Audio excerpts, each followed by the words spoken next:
Now, usually I do impressions of the different voices that I'm giving you some symptoms and prescriptions to help sort out in your life. Maybe it's you or maybe it's one of your colleagues. I'm not going to do it of today's voice because actually it's rather difficult to do, and I don't want to turn into a pastiche. I don't want to be making fun of somebody with this kind of voice, but I know that when you hear my description of it, you will recognise people that you have heard, perhaps in a podcast or maybe on community radio, who's got this kind of presentation style.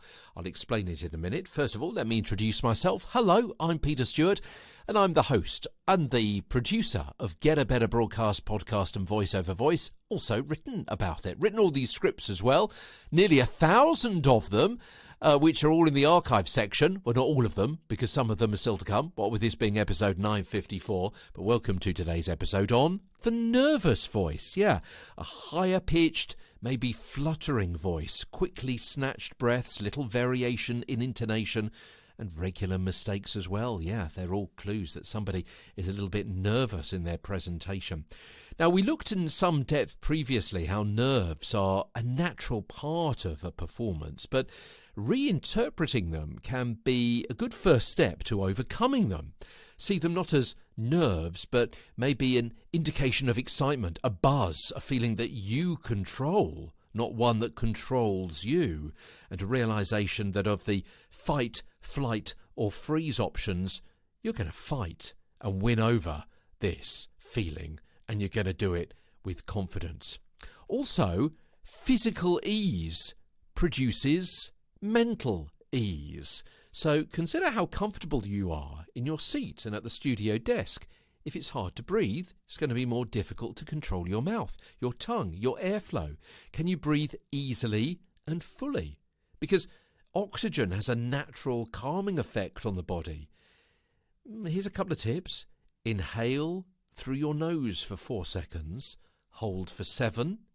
Exhale through your mouth for 8. That will help you calm down.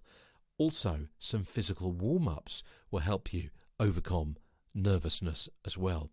Warming up your larynx, the articulators, and your brain will also help. We've covered vocal exercises in some depth, and reading your script, knowing its context, will help prepare you mentally as well. Yeah, very often people will talk about voice exercises, structural exercises, exercises to relax your body, to breathe better. What about those mental exercises? We've covered that before. Also, your eye exercises as well.